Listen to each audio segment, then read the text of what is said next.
Olá, oitavo ano, como é que vocês estão? Eu estou muito bem, né, nessa sexta-feira maravilhosa aqui nos estúdios para fazer essa aula para vocês. Tenho aqui também a professora Gine, né, que vai estar aqui com a gente no chat.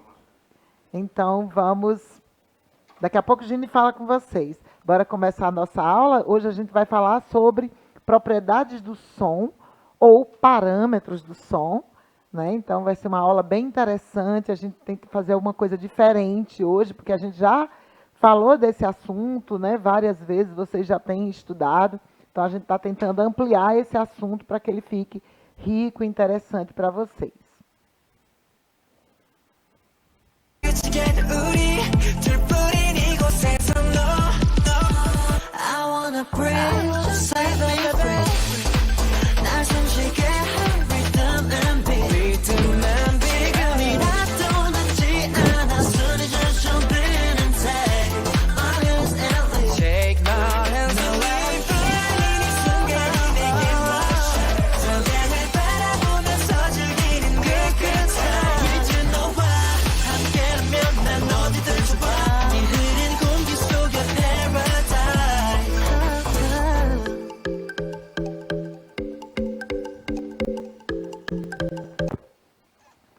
Aê, Gine! Oi, pessoal! Minha gente, essa aula tá bombando. Vocês viram agora pela leiturinha de imagem, né? Música, som, mas me fez assim, pensar em altas coreografias. Que bom estar aqui, pessoal. Vamos embora, vamos lá. Entra aqui no chat. Pois é, eu quis começar essa aula, né, com K-pop, música que vocês curtem, né, para ser bem diversificada. A gente vai trazer várias coisas para a gente ver hoje. Bora lá, a gente vai começar rapidinho sobre o que é som, só para relembrar, porque eu acho que vocês já é um assunto que a gente vem estudando, né? Então, os sons são ondas capazes de se propagar pelo ar e por outros meios, como a água e toda a matéria sólida, a partir da vibração de suas partículas. Então, o som é um fenômeno acústico, né? Quando há vibração ou quando há algum tipo de provocação, né? Porque o som ele precisa ser provocado, precisa haver a fricção ou a percussão, né, do ar, de objetos, para que aconteça a onda, né, para que vibrem as partículas em formas de onda, e aí aconteça o som. Né? O som é longitudinal, é uma onda que se propaga longitudinalmente. O que é isso? Quer dizer que ela vai se propagando paralela à fonte, de onde ela foi gerada. Então, ela vai sempre na mesma direção da fonte onde foi gerada. Mas, apesar disso, o som ele é tridimensional, porque a gente consegue ouvir o som, captar essas ondas, mesmo estando ao contrário, né, da propagação da onda. A gente percebe o som em todas as direções, em todos os sentidos. Então, para haver som, precisa haver uma ação mecânica, precisa que haja atrito, precisa que haja movimento para que o som possa ser produzido. Então, a gente vai entender um pouquinho isso, que isso é muito importante, né? A gente entender o que é o som para que a gente entenda a música, né? Aqui é uma aula de arte. O som nos interessa na medida em que ele pode ser um material, né, utilizado pela arte.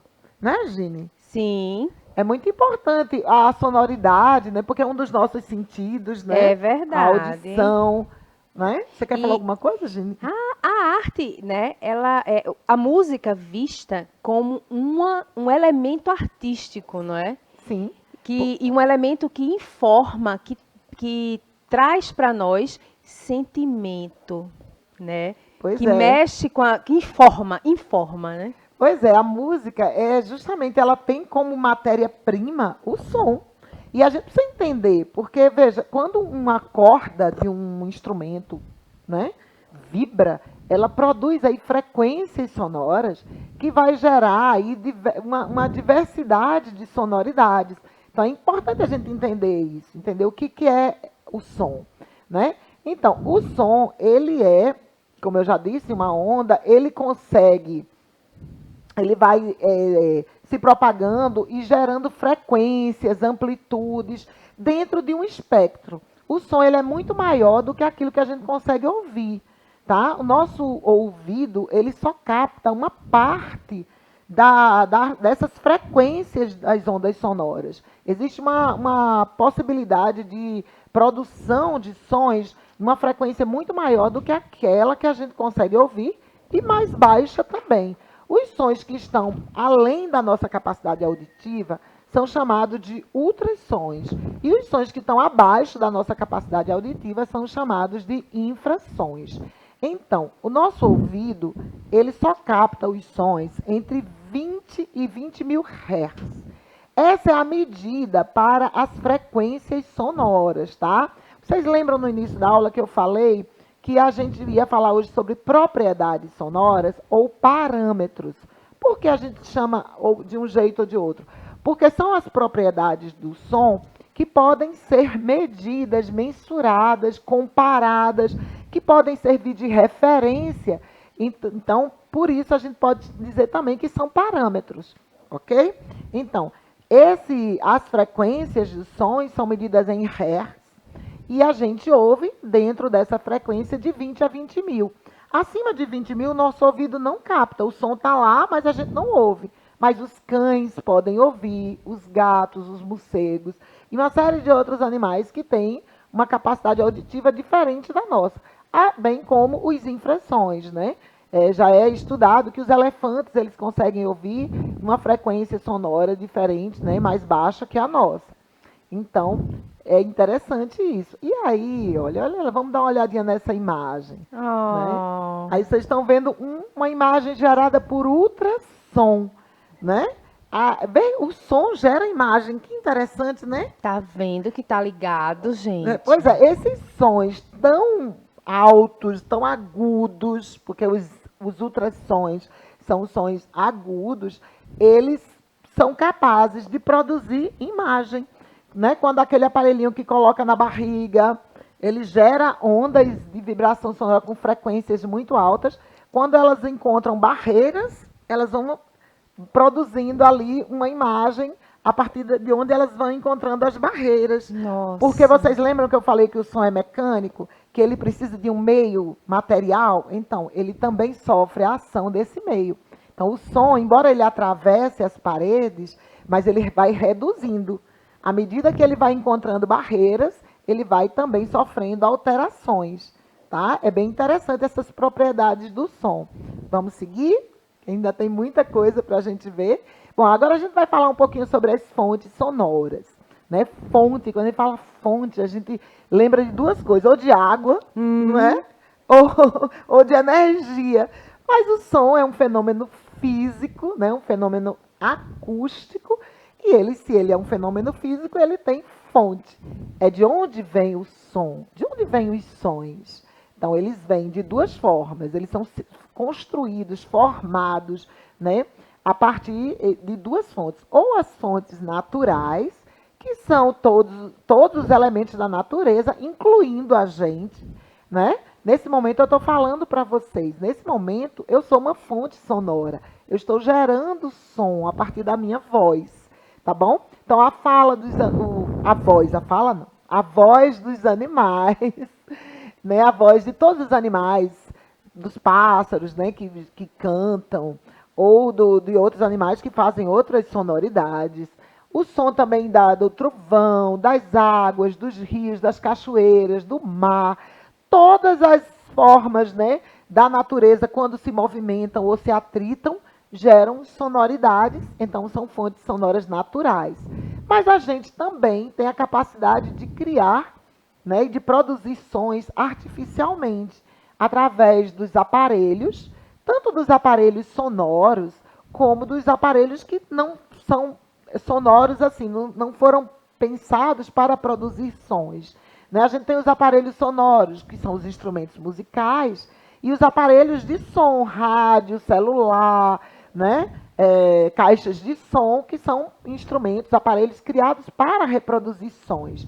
Mas existem aqueles que embora não tenham essa finalidade, eles produzem sons ou ruídos, como as furadeiras, né, as britadeiras, as batedeiras, os aviões, os carros, né? É uma Exato. infinidade, praticamente tudo produz som, porque às vezes basta o ar em movimento, não é? Como os instrumentos musicais que produzem sons a partir do ar, né? Como Uhum. a flauta, o oboé, o clarinete, são instrumentos musicais de sopro, porque é necessário que sopre ali. A passagem do ar entre aqueles canais ali dentro do instrumento vai gerar uma sonoridade. Então, o som ele pode ser formado. As fontes sonoras vão trabalhar com o ar, ou com o atrito, ou com a fricção, e através dessas formas, né, mecânicas de produção, o som vai sendo formado. Vamos ver mais um pouquinho. Aí a gente vai ouvir um pouquinho de som natural. Precisa.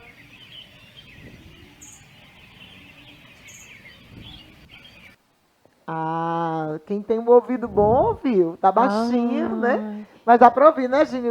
Os pássaros, os os insetos. Os insetos. insetos são grandes fontes A sonoras, né? cigarra, minha Nossa! gente. E que intensidade, né? Muita Que intensidade. intensidade. Então, a gente viu aí, né, o vento, os pássaros, os insetos, são fontes sonoras naturais. E agora, artificial.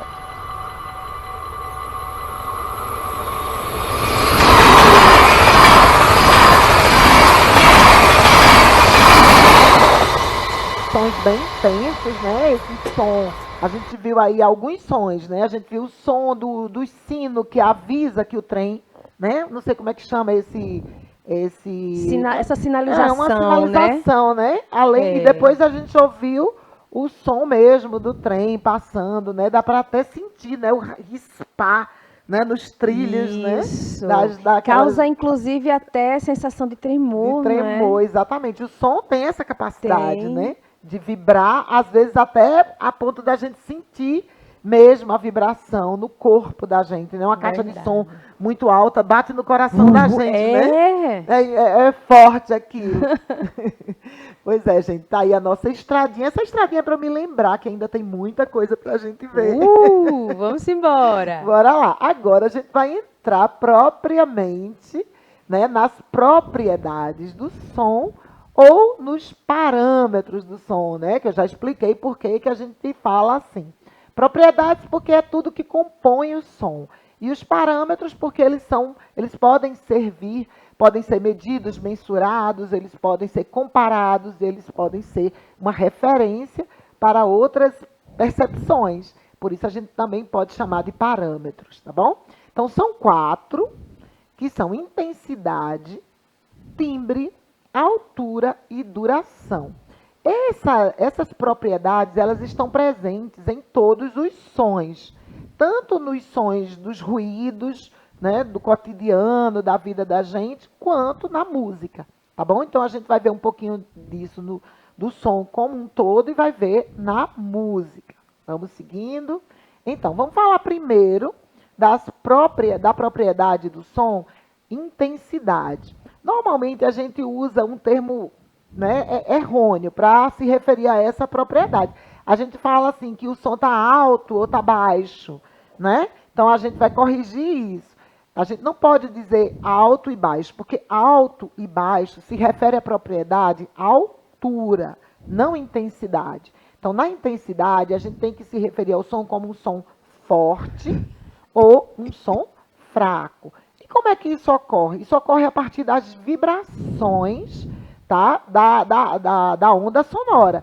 Quando a gente produz a partir da fonte sonora uma vibração com uma amplitude grande, esse som é forte. Quando ela tem uma menor amplitude, o som é fraco, tá? Essa propriedade sonora ela é interessante, porque ela vai variar. Existem sons que são fracos mesmo, existem sons que são fortes mesmo, e existem sons que podem variar de intensidade. Por isso é um parâmetro, tá? Por exemplo, a nossa fala. Eu posso falar baixinho, né? Assim, sussurrar, e aí eu estou com um som fraco. Eu posso gritar, não vou fazer isso aqui, Mas vocês sabem que a gente pode gritar e aí eu vou produzir um som com uma intensidade maior, um som mais forte. Mas se eu for comparar o meu grito, por mais forte que ele seja, com a buzina de um caminhão, ele não vai ser nada, ele vai ser considerado um som fraco. Então, é por isso que a gente trata disso como um parâmetro. Então, existem níveis diferentes de intensidade sonora, né? Como eu coloquei aí, o som da buzina de um caminhão é um som forte. O som de um tilintar de chaves é um som fraco.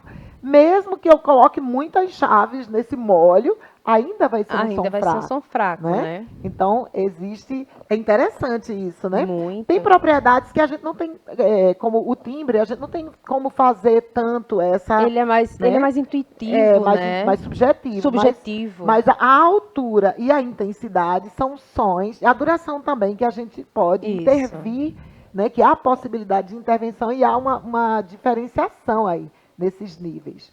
Vamos ver aqui alguns sons.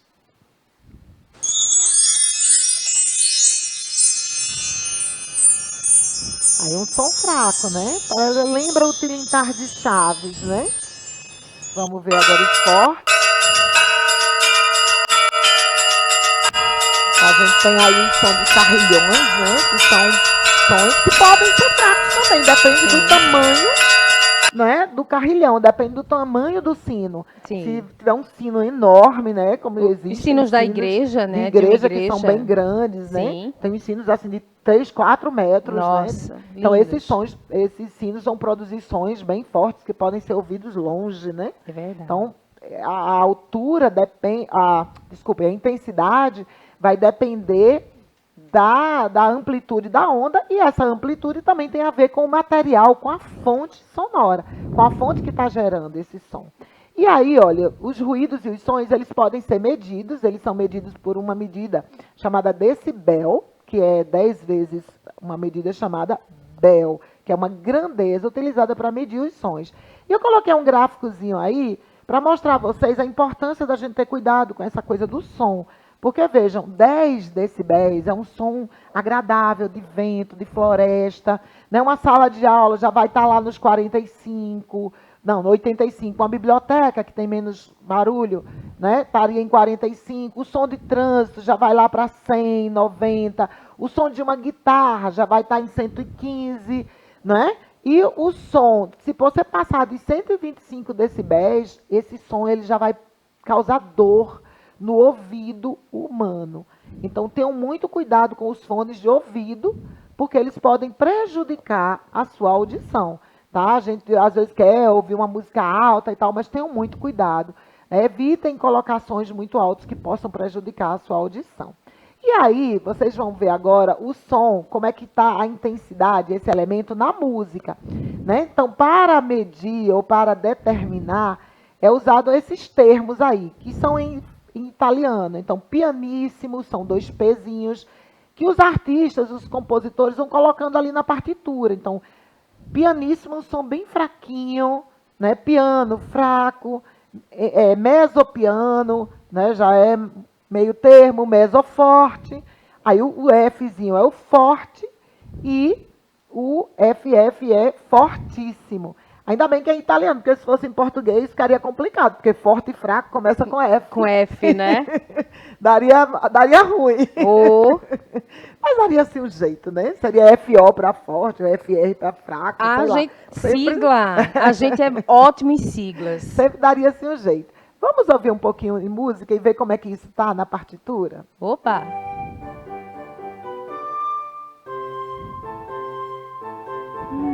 Alegro.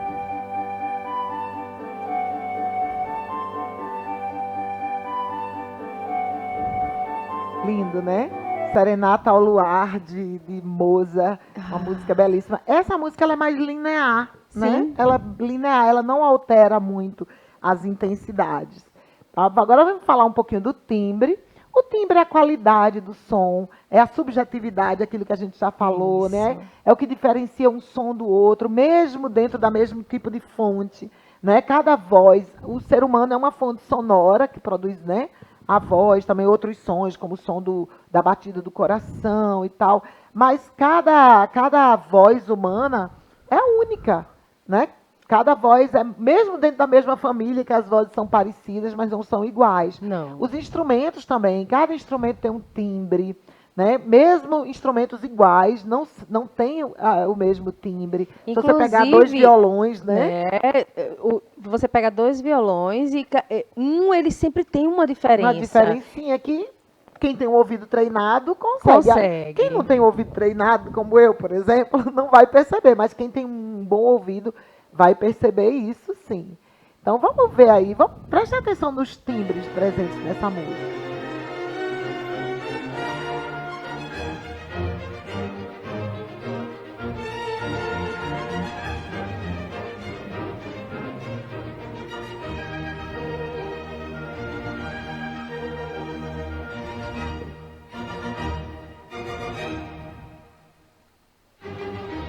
Aí nessa música, vocês ouviram que tem vários, é uma sinfonia, né? Se é uma sinfonia, é uma música complexa, com vários instrumentos.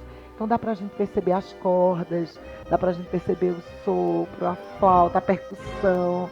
Gente, esse vídeo é maravilhoso, são 4 minutos, eu coloquei o QR Code aí, quem tiver interesse em conhecer, em ouvir. O trabalho de animação também tá belíssimo, muito, né? Nesse trabalho eu nem vou, eu esperei tocar porque a gente tá com um pouquinho tempo, vamos seguindo. Então vamos falar agora da altura, né? Que a gente já falou, né? Só reforçando. A altura tem a ver com a frequência. Lembra que lá no início eu falei das frequências das ondas? Então, quando as ondas estão muito frequentes, uma quantidade grande de ondulações, elas geram um som mais agudo. Quando tem menos frequência, um som mais grave. E a altura, né, se o som é agudo ou grave, ele é medido em hertz. Veja, a intensidade a gente mede em decibéis e a altura a gente mede em hertz. Então, a gente viu lá que a gente ouve de 20 a 20 mil hertz e as músicas que a gente ouve, claro, estão dentro dessa frequência sonora aí, tá? Então, aí a gente vê a representação da altura na partitura. Então, eu coloquei apenas uma figura. Vocês estão vendo que ela vai, né? À medida que ela sobe, ela vai ficando mais aguda. À medida que desce, mais grave. E as claves, né? Que indicam se um som é agudo, mediano ou grave, né? Porque as figuras, elas não têm valor em si. Elas precisam da clave.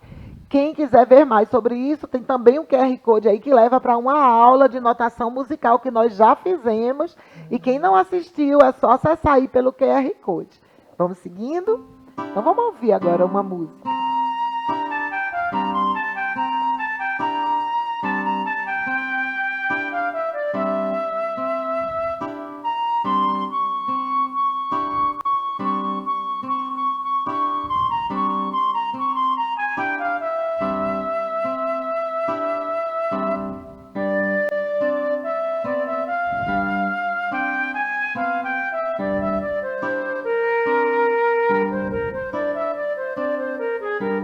Vejam que está ficando mais grave.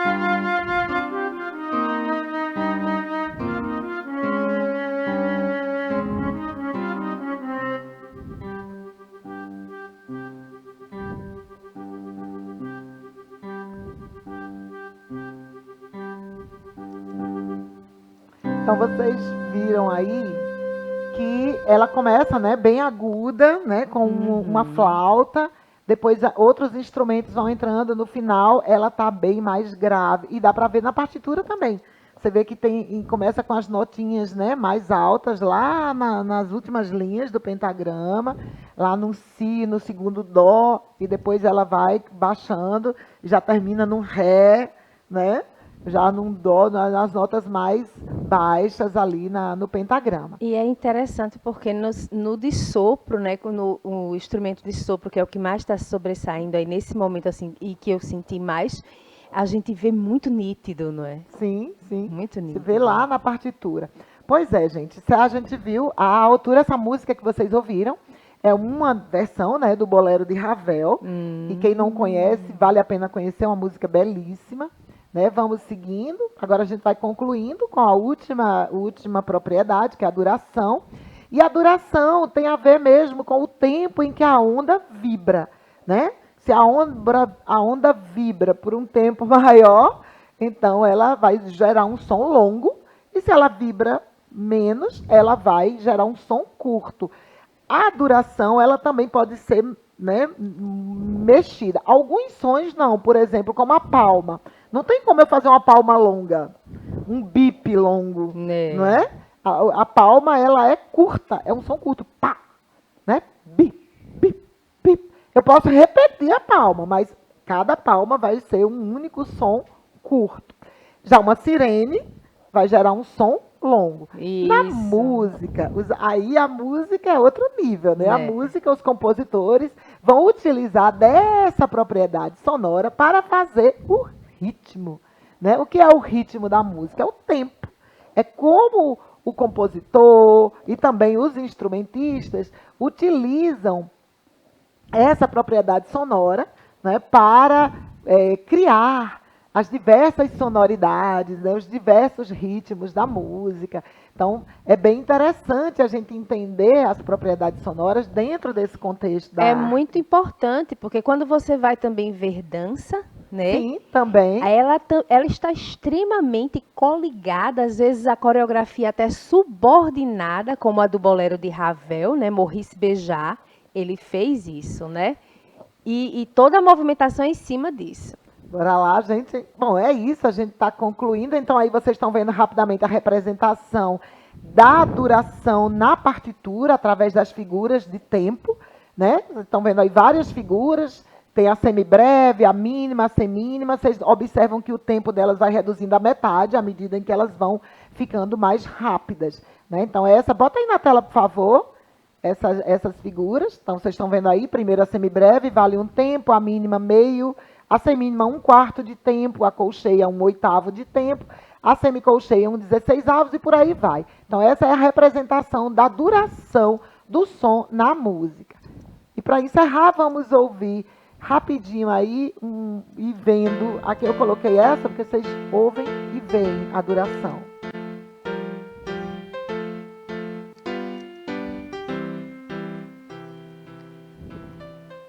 Esse é o Toreador de Bizet, né, da ópera Carmen, belíssimo. Maravilha, amo. Gente, por hoje é só. A gente se vê na próxima aula, imagine, Com certeza. com os elementos da música. Até a próxima, pessoal.